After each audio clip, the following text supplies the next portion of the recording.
નમસ્કાર, મંતવ્ય ન્યૂઝમાં આપનું સ્વાગત છે। મેટ્રો 10 સાથે હું છું હિનલ। જામનગર નજીક ચોલાચંગા પાસે ખાનગી બસને અકસ્માત નડ્યો છે, તો બસે પલટી મારતા અંદાજે 10 જેટલા લોકો ઈજાગ્રસ્ત થયા છે। આ તમામ ઈજાગ્રસ્તોને લોકોને 108 મારફતે જીજી હોસ્પિટલમાં સારવાર અર્થે ખસેડાયા છે।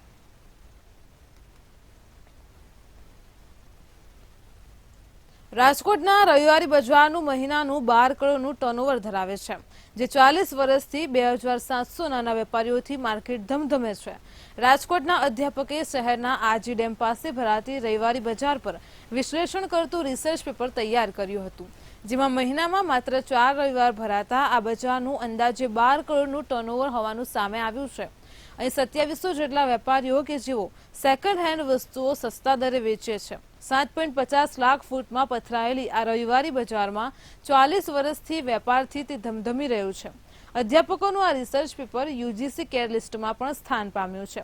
તો રાજકોટના અધ્યાપક ડોક્ટર હિરેન મહેતા કે જેઓ છેલ્લા 12 વર્ષથી વધુ સમયથી શિક્ષણ ક્ષેત્રે જોડાયેલા છે, તેમણે રાષ્ટ્રીય આંતરરાષ્ટ્રીય કક્ષાએ 15થી વધુ રિસર્ચ પેપર તૈયાર કર્યા છે। કે તમે ત્યાં દુકાનની અંદર મોલમાં જે લેવા જાઓ એવી રીતે કાગળિયા તે પેટી પેક અહીંયા જ તમને મળે, એ પણ એનાથી 70-80% ભાવમાં। તમે કેટલી વાર આ રવિવારીમાં આવ્યા છો? રવિવારીમાં હું બીજી ત્રીજી વાર આવ્યો અને લગભગ વસ્તુ બધી તમે જોવા જાઓ નહીવત ભાવમાં મળે, બરોબર। એટલે એવું કહી શકાય બરોબર કે મફતના ભાવે। તો ખાસ ધંધો નવો શરૂ કરતા હોય ત્યારે કેવી રાહત? ખાસ કોઈ પણ પ્રકારનો નવો ધંધો શરૂ કરતા હોય તમે ત્યારે સારામાં સારું તમારે કોઈ પણ પ્રકારનું રોકાણ નહીં એવું જ માનવાનું। અને ટ્રાન્ઝેક્શન ગૂગલ પે ઉપર થઈ શકે છે? હા, ગૂગલ પે ઉપર કરવું હોય તો કાંઈ વાંધો નહીં, કેશ કરવું હોય તો વાંધો નહીં, અહીંયા તમને સુવિધા બધી છે।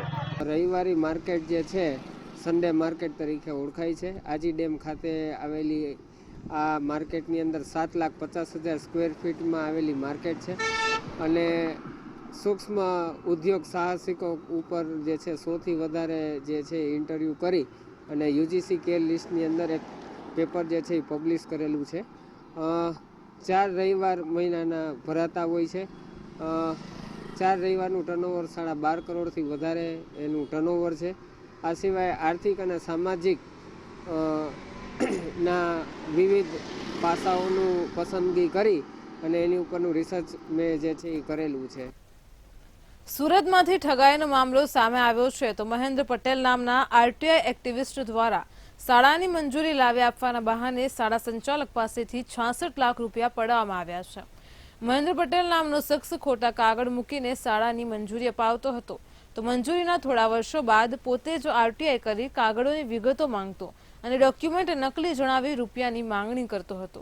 સમગ્ર ઘટનાની રજૂઆત શિક્ષણ મંત્રીને કરતા તેની વિરુદ્ધ તાત્કાલિક ફરિયાદ નોંધવામાં આવી છે।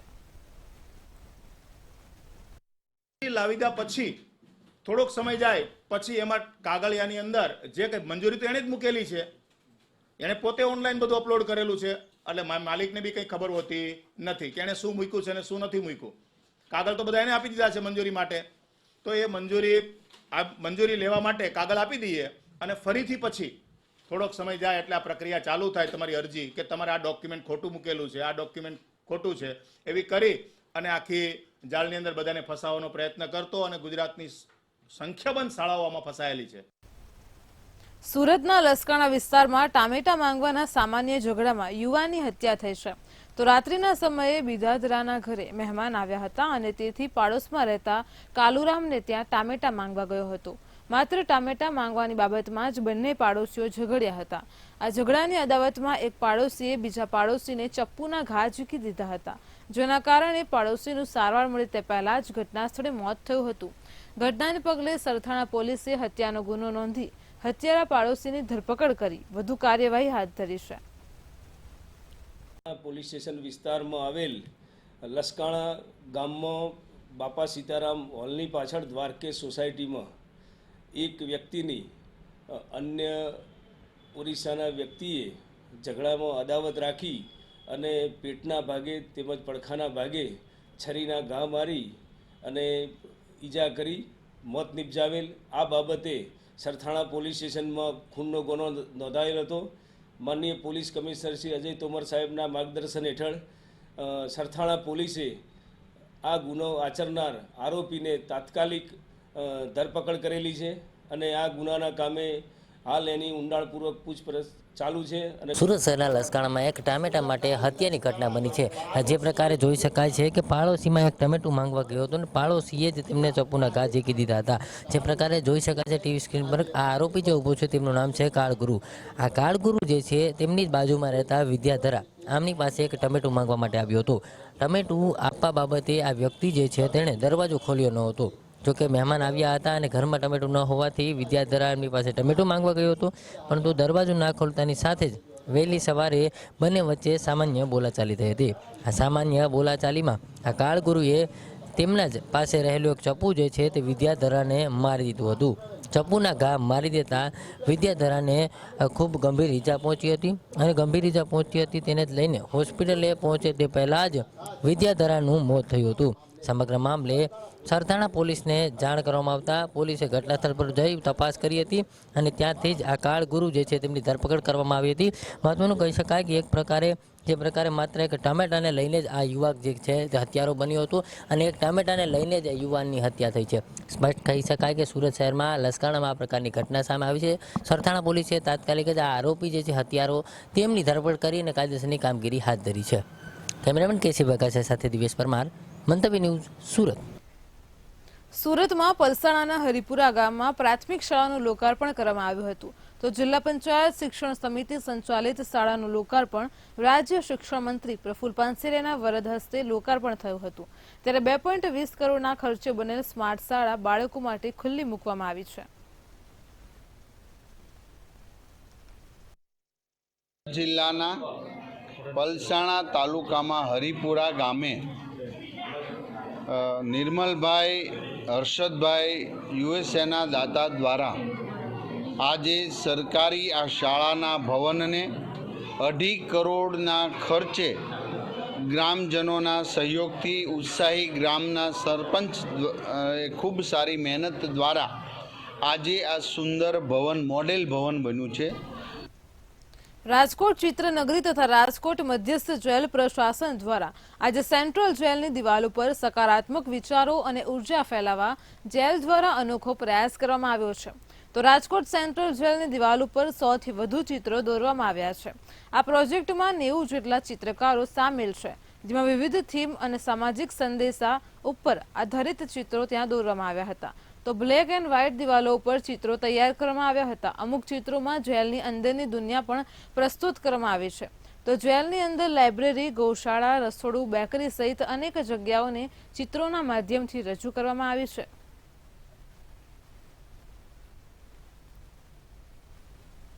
અમદાવાદના મધ્યસ્થ જે વાત કરવામાં આવે તો વેજલપુરમાં વિધાનસભામાં દેશની પહેલી સ્ટાર્ટઅપ ફેસ્ટિવલનું આયોજન કરવામાં આવ્યું હતું. ત્યારે 3 ફેબ્રુઆરીના રોજ કેન્દ્રીય મંત્રી અને મુખ્યમંત્રી દ્વારા આ સ્ટાર્ટઅપ ફેસ્ટિવલ ખુલ્લો મૂકવામાં આવશે. ત્યારે ફેસ્ટિવલમાં 800 જેટલા વેજલપુર વિધાનસભાના યુવાનો દ્વારા રજીસ્ટ્રેશન કરવામાં આવ્યું છે. ગાંધીનગર વિધાનસભાના ધારાસભ્યએ જણાવ્યું હતું કે રાજ્યમાં 10,000 જેટલા સ્ટાર્ટઅપ રજીસ્ટર થયા અને જેમાં અમદાવાદમાં 4,100 અને સૌથી વધારે સ્ટાર્ટઅપ રજીસ્ટર વેજલપુર વિસ્તારમાં નોંધાયા છે. કે અમારા સાંસદ અમિતભાઈ શાહ છે અને અમારા પડોશી ધારાસભ્ય એ આ રાજ્યના મુખ્યમંત્રી છે. આ બંને લોકો એ વેજલપુર સ્ટાર્ટઅપ ફેસ્ટિવલના વિચારને 1 સેકન્ડમાં વધાવી લઈ અને ઇનોગ્રેશન કરવા માટેની એમણે પોતે ઉપસ્થિત રહેવાની હા પાડી અને એક પોલિટિકલી કાર્યક્રમ છે, પરંતુ લુક લાઇક પ્યોરલી પ્રોફેશનલી, કારણ કે પ્રોફેશનલ એન્વાયરમેન્ટ સાથે યુવાનો એટ્રેક્ટ થાય, એમને એ જ પ્રકારનું માહોલ બને. વડોદરામાં કારેલીબાગ અંબાલાલ પાર્ક પાસે જય રણછોડ કોમ્પ્લેક્સની ઘટના સામે આવી હતી, જેમાં મહિલાઓ ઇંગ્લેન્ડ લોન્ડ્રીની દુકાનમાંથી 25,000 જેટલા રૂપિયા લઈને ભાગી ગઈ હતી. ત્યારે દુકાનદાર મહિલાઓની પાછળ ભાગતો હતો ત્યારે ઘટના સ્થળે લોકોના ટોળા ભેગા થઈ ગયા હતા. આ મહિલાઓને કોઈ પકડી ના શકે તે માટે જાતે જ નિવસ્ત્ર થઈ ગઈ હતી. મહિલાઓએ રોડ ઉપર 9,300 રૂપિયા ફેંકી દીધા, જે લોન્ડ્રીવાલાને પરત મળ્યા હતા. પોલીસ દ્વારા સીસીટીવી જોઈને પબ્લિક સામે ગેરવર્તણૂકની ફરિયાદ નોંધવામાં આવશે. પોલીસે મહિલાને પકડીને પૂછપરછ ચાલુ કરી છે. ફરિયાદીના કહેવા પ્રમાણે આ મહિલાઓ જાતે જ રોડ ઉપર નિર્વસ્ત્ર થઈ જાય છે અને પોતે એને કોઈ પકડી ન શકે એ માટે થઈને એ લોકોએ આ રીતે કૃત્ય કરે છે. અને આ સમગ્ર ઘટના પોલીસના ધ્યાન પર જ્યારે પીસીઆરમાં 12:50 કોલ મળે છે ત્યારે પોલીસ સ્ટેશનથી પીસીઆર ત્યાં પહોંચે છે અને આ તાત્કાલિક આ મહિલાઓને રેસ્ક્યુ કરી અને પોલીસ સ્ટેશન લઈ આવ્યા છીએ.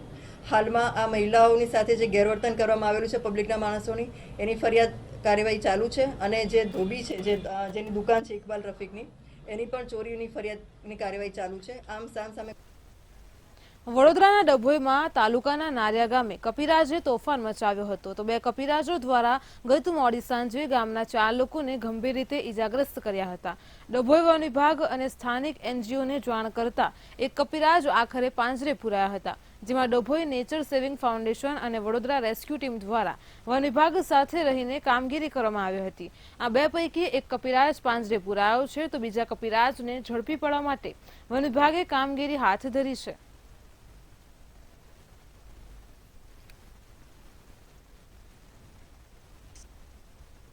મહીસાગર જિલ્લા વન વિભાગ દ્વારા પક્ષી ગણતરીનું અભિયાન શરૂ કરવામાં આવ્યું છે. ત્યારે લુણાવાડા સ્વરૂપ સાગર લેક ખાતે અનેક નવા પક્ષીઓનું આગમન થયું છે. ત્યારે સ્થાયી અને યાયાવર પક્ષીની ગણતરી કરવામાં આવી અને જેમાં 80 જાતના પક્ષીઓ જોવા મળ્યા. ત્યારે લગભગ વિદેશી પક્ષીઓની નવી 20 જાતિઓનું અહીં આગમન થયું છે. વન વિભાગ દ્વારા 4 અલગ અલગ ટીમ બનાવી સર્વે શરૂ કરવામાં આવ્યો. ત્યારે તળાવમાં વિવિધ પક્ષીના આગમન અને રક્ષણને ધ્યાને લઈને લોકોએ આ તળાવને પક્ષી અભયારણ્ય જાહેર કરવા માંગ કરી છે.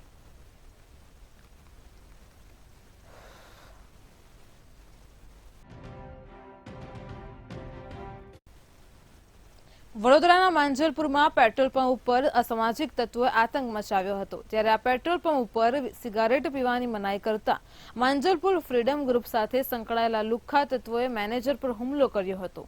વાહન ચાલકે તેના અન્ય સાગીરતોને બોલાવી મેનેજર પર હુમલો કર્યો હતો. ત્યારે પેટ્રોલ પંપ ઉપર થયેલ હુમલાની ઘટનાના સીસીટીવી પણ સામે આવ્યા છે. જ્યારે ઘટનાને લઈને પેટ્રોલ પંપના મેનેજરે માંજલપુર પોલીસ સ્ટેશનમાં 4 લોકો સામે ફરિયાદ નોંધાવી છે. હુમલો કરનાર હેમંત ઉર્ફે રાજગીરી, રાજેન્દ્રગીરી અને રોશન અભિષેક સહિત ઘટનામાં સામેલ મહાવીર નામના આરોપી વિરુદ્ધ ફરિયાદ નોંધવામાં આવી છે. થાર ગાડીમાં એક અજાણી વ્યક્તિ જે પેટ્રોલ પંપ ઉપર આવી અને સિગરેટ ગાડીની અંદર પીતો હતો. અમારા ફિલરે મને જણાવ્યું કે સાહેબ આ ગાડીમાં સિગરેટ પીવે છે. જઈને મેં એને ના પાડી કે ભાઈ પેટ્રોલ પંપ ઉપર સિગરેટ પીવાની મનાય છે. એટલે ઈસમ નીચે ઉતરી અને મારી સાથે ગાળાગાળી કરી કે ભાઈ તું મને ઓળખે છે, હું કોણ છું, આવું તેવું. થોડીક બોલાચાલી પછી કોઈક વડીલે આવીને મામલો થોડો બધો રફાદફા કર્યો.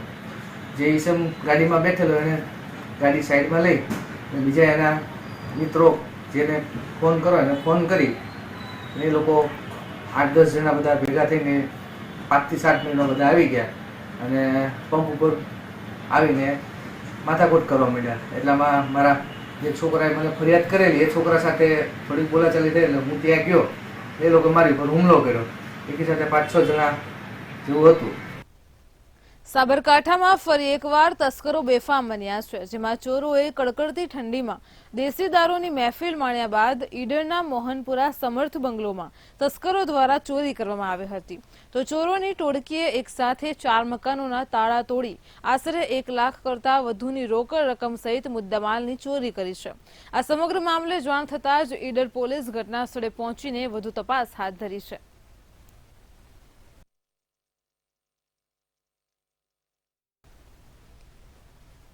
સાબરકાંઠામાંથી માનવ કંકાલ મળતા ચકચાર મચી જવા પામ્યો હતો. તો અરવલ્લીના સીમ પાસે પહાડોમાંથી અંદાજિત 5 થી 6 મહિના પહેલાનું ઝાડની ડાળીમાં સાડીથી લટકતું માનવ કંકાલ મળી આવ્યું હતું. ત્યારે સાડીના આધારે આ માનવ કંકાલ મહિલાનો હોવાની આશંકા વ્યક્ત કરવામાં આવી રહી છે. જ્યારે 6 મહિના જૂની માનવ કંકાલ કઈ રીતે આવી તે દિશામાં પોલીસે તપાસ હાથ ધરી છે.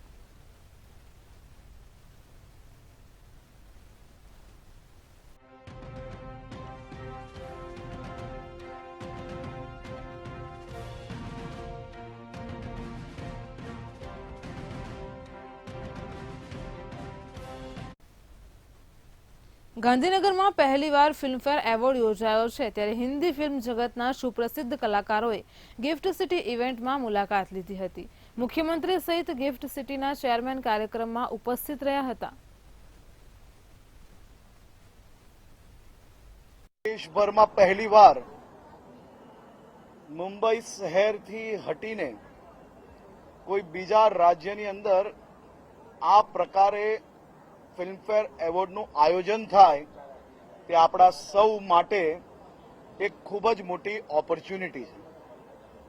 ગુજરાત એ કંઈ બી નાનું કરવામાં ના માને અને ગુજરાતીઓ તો નાનું કરવું એ આપણા સ્વભાવમાં નથી.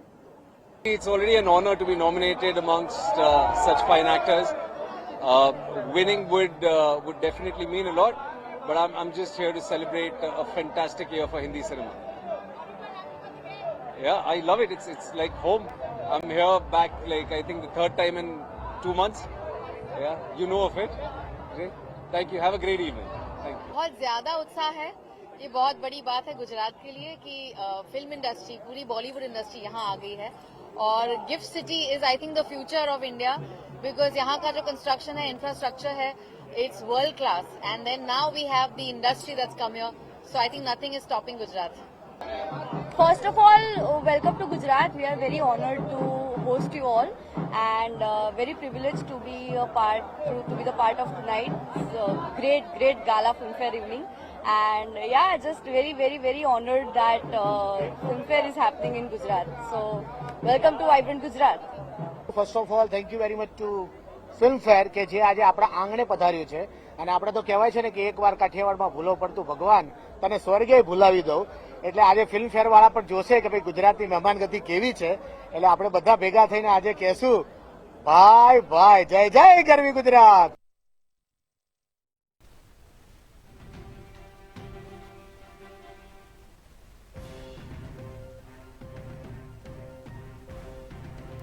હિન્દી ફિલ્મના સુપ્રસિદ્ધ કલાકારો અહીં ઉપસ્થિત રહ્યા હતા. મુખ્યમંત્રી સહિત ગિફ્ટ સિટીના ચેરમેન હાજર રહ્યા હતા. હિન્દી ફિલ્મના સુપ્રસિદ્ધ કલાકારોએ અહીં ફિલ્મફેર એવોર્ડની મુલાકાત લીધી હતી. ત્યારે સૌ કોઈ અભિનેતા અને અભિનેત્રીઓએ અહીં ફેશન શોને લઈને પણ તેમને આકર્ષણ જમાવ્યું હતું. તેમને અલગ અલગ થીમ આધારિત ખાસ પ્રકારના કોસ્ચ્યુમ પહેર્યા હતા. તો ગાંધીનગરમાં ફિલ્મફેર એવોર્ડનું આયોજન કરાયું છે. હિન્દી ફિલ્મના સુપ્રસિદ્ધ કલાકારોએ અહીં મુલાકાત લીધી છે.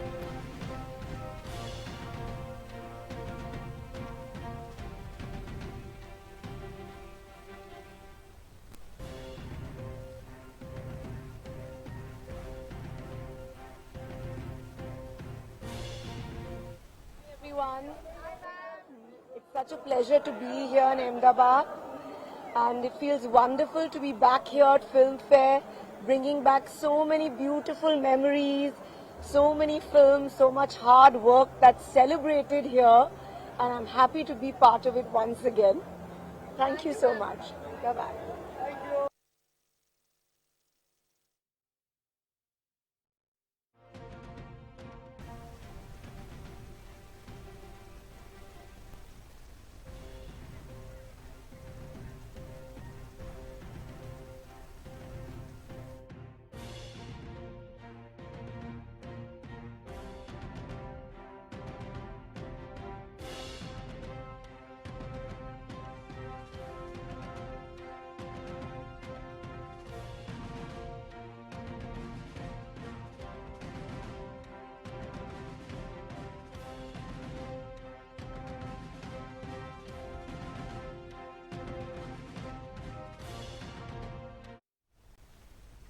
બિહારમાં છેલ્લા 2-3 દિવસથી ચાલતા રાજકીય નાટકનો અંત આવ્યો છે. તો નીતિશ કુમારે રાજ્યના મુખ્યમંત્રી પદેથી રાજીનામું આપી દીધું હતું અને ફરીથી નીતિશ કુમાર એ રાજ્યના મુખ્યમંત્રી બની ગયા છે. ત્યારે શું છે સમગ્ર મામલો, જાણીએ આ ખાસ અહેવાલમાં. જેડીયુ પ્રમુખ નીતિશ કુમારે એનડીએસ ગઠબંધન સાથે મળીને ફરી એકવાર રાજ્યમાં સરકાર બનાવી લીધી છે. નીતિશ કુમારે આજે બિહારના મુખ્યમંત્રી પદે શપથ ગ્રહણ કરી હતી. આ સાથે જ નીતિશ બિહારના 9મી વાર મુખ્યમંત્રી બન્યા છે. નીતિશ કુમારના રાજીનામા બાદ બિહારમાં ભલે નવી સરકાર બનવા જઈ રહી હોય, પરંતુ જેડીયુ ચીફ જ મુખ્યમંત્રી પદ પર રહે છે. નીતિશ કુમારે રવિવારે સાંજે 9મી વખત બિહારના સીએમ તરીકે શપથ લીધા છે. ચિરાગ પાસવાન, જીતન રામ માંઝી અને બીજેપી અધ્યક્ષ જેપી નડ્ડા સહિત ઘણા મોટા નેતાઓ આ શપથ ગ્રહણ સમારોહમાં સામેલ થયા હતા. મુખ્યમંત્રી નીતિશ કુમારે રાજ્યપાલને પોતાનું રાજીનામું સોંપ્યું હતું. નીતિશ કુમારે આ દરમિયાન કહ્યું હતું કે હવે મહાગઠબંધન સાથે રહેવું મુશ્કેલ થઈ ગયું છે. તેમણે કહ્યું કે આરજેડી દરેક કામનો શ્રેય લે છે. તેઓ સરકારી નોકરીઓ આપવામાં તેમના નામ જ લેતા હતા. ચૂંટણી રણનીતિકાર પ્રશાંત કિશોરે બિહાર અને જેડીયુ ભાજપ ગઠબંધનના સીએમ પદ પરથી નીતિશ કુમારના રાજીનામા પર પ્રહારો કર્યા છે. તેમણે કહ્યું કે હું શરૂઆતથી જ કહેતો આવ્યો છું કે નીતિશ કુમાર ગમે ત્યારે પક્ષ બદલી શકે છે. તે તેમનો એક ભાગ બની ગયો છે. તે રાજકારણમાં સૌથી મોટા પલટીમાર છે. પરંતુ આનાથી એ પણ સાબિત થઈ ગયું છે કે માત્ર નીતિશ કુમાર જ નહીં પરંતુ ભાજપ અને અન્ય દરેક નેતા પણ પલટીમાર જ છે. જે ભાજપના સભ્યો અગાઉ આક્ષેપો કરતા હતા તેઓ આજે અનેક મુદ્દાઓ પર તેમનું સ્વાગત કરી રહ્યા છે. બ્યુરો રિપોર્ટ, મંતવ્ય ન્યૂઝ. બિહારમાં રાજકીય ઉથલપાથલની અટકળો ફરી એકવાર સાચી સાબિત થઈ છે. નીતિશ કુમારે રાજ્યપાલ રાજેન્દ્ર અલેકરને પોતાનું રાજીનામું સોંપ્યું હતું, જે બાદ સમગ્ર મામલે પીએમ મોદીની પ્રતિક્રિયા સામે આવી હતી. ત્યારે શું છે સમગ્ર મામલો, જાણીએ આ અહેવાલમાં. પીએમ મોદીએ બિહારની નવી સરકારને શુભેચ્છા પાઠવી છે. તેમણે સોશિયલ મીડિયા પ્લેટફોર્મ એક્સ પર લખ્યું હતું કે બિહારમાં રચાયેલી એનડીએ સરકાર રાજ્યના વિકાસ અને તેના લોકોની આકાંક્ષાઓને પૂર્ણ કરવા માટે કોઈ કસર છોડશે નહીં. નીતિશ કુમારને મુખ્યમંત્રી અને સમ્રાટ ચૌધરી અને વિજય સિન્હાને નાયબ મુખ્યમંત્રી કે શપથ લેવા બદલ મારા હૃદયપૂર્વક અભિનંદન છે. મને વિશ્વાસ છે કે આ ટીમ રાજ્યના મારા પરિવારના સભ્યોની સંપૂર્ણ સમર્પણ સેવા કરશે. અગાઉ જેડીયુ નેતા નીતિશ કુમારને બિહારના રાજ્યપાલે મુખ્યમંત્રી તરીકે પદ અને ગોપનીયતાના શપથ લેવડાવ્યા હતા. રાજ્યપાલે સમ્રાટ ચૌધરી અને વિજય સિન્હાને નાયબ મુખ્યમંત્રી તરીકે શપથ લેવડાવ્યા હતા. તેમની સાથે અનેક મંત્રીઓએ પણ શપથ લીધા છે. આ સમારોહમાં ભાજપના રાષ્ટ્રીય અધ્યક્ષ જેપી નડ્ડા પણ હાજર રહ્યા હતા. મંત્રીઓના શપથ ગ્રહણ બાદ સમર્થકોએ સૂત્રોચ્ચાર પણ કર્યા હતા. વિધાનસભામાં ભાજપના 78 ધારાસભ્યો, જેડીયુના 45 અને હમના 4 ધારાસભ્યો છે. 243 સભ્યોની વિધાનસભામાં ત્રણેય પક્ષોનો મળીને આ આંકડો 127 છે, જે બહુમતીના 122ના આંકડા કરતાં 5 વધુ છે. નીતિશ કુમારને બિહારમાં એનડીએના વડા તરીકે પણ નિયુક્ત કરવામાં આવ્યા છે. રાજીનામું આપ્યા બાદ વાતચીત કરતા નીતિશ કુમારે કહ્યું હતું કે મહાગઠબંધનમાં સ્થિતિ સારી નથી, તેથી મેં આ પગલું ભર્યું છે. બિહારના મહાગઠબંધનમાં લાલુ પ્રસાદ યાદવના રાષ્ટ્રીય જનતા દળ અને કોંગ્રેસની સાથે 3 ડાબેરી પક્ષો સામેલ છે. બ્યુરો રિપોર્ટ, મંતવ્ય ન્યૂઝ. નીતિશ કુમારે ફરી એકવાર ગઠબંધન તોડીને વધુ એક ગુલાટ મારી દીધી અને મહાગઠબંધનનો અંત લાવતા એનડીએ સાથે જોડાઈ જવાનો નિર્ણય કરીને સૌ કોઈને અચરજ પમાડી દીધા છે. ત્યારે આ સૌની વચ્ચે બિહારમાં અને રાષ્ટ્રીય સ્તરે ઇન્ડિયા ગઠબંધનમાં તેમના સહયોગી રહી ચૂકેલા રાષ્ટ્રીય જનતા દળ અને કોંગ્રેસે તેમના પર આકરા પ્રહારો કર્યા છે. શું છે સમગ્ર મામલો, જોઈએ આ અહેવાલમાં. આરજેડી નેતા એઝાદ અહેમદે નીતિશ કુમાર પર આકરા પ્રહાર કરતા કહ્યું કે યુવાનોના સપનાને સાકાર કરનાર તેજસ્વી યાદવને દગો આપ્યો છે. વધુમાં જણાવતા કહ્યું કે અમે તમને સમર્થન આપીને તમારું અસ્તિત્વ અને તમારી પાર્ટી બચાવી હતી, પરંતુ આજે તમે સ્વાર્થમાં રાજીનામું આપીને યુવા નેતા તેજસ્વી યાદવની વિચારણાને ઠેસ પહોંચાડી છે. આજે ઠગ અને લોભીઓનું ગઠબંધન તૈયાર થઈ રહ્યું છે. નીતિશ કુમારના રાજીનામા વિશેની વાતચીતમાં મલ્લિકાર્જુન ખડગેએ કહ્યું કે અમને પહેલાથી જ સંકેત મળી ગયા હતા કે નીતિશ કુમાર ફરી ગુલાટ મારશે. અમે પહેલા પણ લડતા રહ્યા છીએ અને આગળ પણ લડતા રહીશું. અમે ઇન્ડિયા ગઠબંધનને જોડી રાખવા મૌન સાધી રાખ્યું છે. તેજસ્વી અને લાલુ યાદવે જે કહ્યું હતું તે વાત સાચી સાબિત થઈ છે. દેશમાં ઘણા લોકો છે જે આયા રામ ગયા રામ છે. કોંગ્રેસના મહાસચિવ જયરામ રમેશે નીતિશ કુમારની આ ગુલાટ અંગે સોશિયલ મીડિયા પર પોસ્ટ કરતા કહ્યું હતું કે વારંવાર રાજકીય ભાગીદારો બદલનાર નીતિશ કુમાર રંગ બદલવામાં ગિરગિટને મજબૂત ટક્કર આપી રહ્યા છે. આ વિશ્વાસઘાતના નિષ્ણાંત અને તેમને ઇશારો પર નચાવનારા લોકોને બિહારની પ્રજા માફ નહીં કરે. વાત સ્પષ્ટ છે કે ભારત જોડો ન્યાય યાત્રાથી વડાપ્રધાન તથા ભાજપ ગભરાઈ રહ્યા છે અને તેનાથી ધ્યાન ભટકાવવા માટે આ રાજકીય ડ્રામા રચવામાં આવી રહ્યો છે. બ્યુરો રિપોર્ટ, મંતવ્ય ન્યૂઝ. બિહારમાં નીતિશ કુમારે અંતે મહાગઠબંધનનો સાથ છોડીને એનડીએ ગઠબંધનની સરકાર બનાવી છે. આજે નીતિશ કુમાર 9મી વખત બિહારના મુખ્યમંત્રી પદના શપથ લીધા છે. ત્યારે હવે અખિલેશ યાદવ અને તેજસ્વી યાદવે ભાજપ પર ગુસ્સો ઠાલવ્યો છે. શું છે સમગ્ર માહિતી જાણીશું આ અહેવાલમાં. બિહારમાં નીતિશ કુમારે અંતે મહાગઠબંધનનો સાથ છોડીને એનડીએ ગઠબંધનની સરકાર બનાવી છે. આજે નીતિશ કુમારે 9મી વખત બિહારના મુખ્યમંત્રી પદના શપથ લીધા છે. ત્યારે ઉત્તર પ્રદેશના પૂર્વ મુખ્યમંત્રી અખિલેશ યાદવે કહ્યું કે આ ભાજપની લોકસભા ચૂંટણી હારવાની હતાશાનું પરિણામ છે, જેનાથી ષડયંત્ર રચીને એક ભાવિ વડાપ્રધાનને પોતાની સાથે મિલાવીને મુખ્યમંત્રી પદ સુધી સીમિત કરી દીધા છે. ભાજપે બિહારની જનતાનું અપમાન કર્યું છે અને જનમતનું પણ. જનતા આ અપમાનનો જવાબ ભાજપ ગઠબંધનને લોકસભા ચૂંટણી હરાવીને આપશે. બિહારના તમામ લોકો આગામી મત બિહારનું સન્માન બચાવવા માટે આપશે અને ભાજપને હરાવવા માટે આપશે. આ અગાઉ કરેલા એક ટ્વીટમાં અખિલેશે લખ્યું હતું કે ભાજપ પોતાના જીવનકાળમાં આટલી નબળી ન હતી જેટલી આજે થઈ ગઈ છે. આજે વિશ્વાસઘાતનો નવો રેકોર્ડ બનાવ્યો છે. જનતા આનો જડબાતોડ જવાબ આપ. કોઈ તમારા પર વિશ્વાસ ન કરે, એક વ્યક્તિ તરીકે કોઈને આનાથી મોટી હાર બીજી કોઈ ન હોઈ શકે. તો પૂર્વ નાયબ મુખ્યમંત્રી તેજસ્વી યાદવે નીતિશ કુમાર પર નિશાન સાધ્યું હતું. તેમણે કહ્યું હતું કે બિહારમાં હજુ ખેલા થવાનો બાકી છે.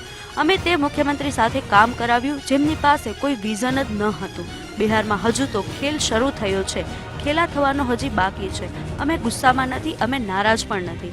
હજુ તો ખેલ શરૂ થયો છે, હજુ ઘણું બધું બાકી છે. હું જે કહું છું તે કરું છું. જનતા અમારી સાથે છે. અમે અમારા કામનું ક્રેડિટ કેમ લઈએ? પહેલાથી જ નીતિશ કુમાર કહેતા હતા કે નાણાં ક્યાંથી આવશે. મુખ્યમંત્રી જેને અશક્ય કહેતા હતા, અમે તેમને શક્ય કહેવાનું શીખવાડ્યું હતું. અમે લોકોએ તેમની પાસેથી કામ કરાવ્યું. અમે લોકોએ સંયમ સાથે ગઠબંધનના ધર્મનું પાલન કર્યું. હવે હું ભાજપને શુભકામના પાઠવવા માંગુ છું. નાયબ મુખ્યમંત્રી તરીકે રાજદના લોકોએ ઘણું કામ કર્યું જે આ લોકોને પચી રહ્યા નથી. અમે ઘણી આશા સાથે સરકાર બનાવી હતી. તેનાથી ઇન્ડિયા ગઠબંધનમાં કોઈ ફરક નહીં પડે, તે મજબૂત છે. બ્યુરો રિપોર્ટ, મંતવ્ય ન્યૂઝ.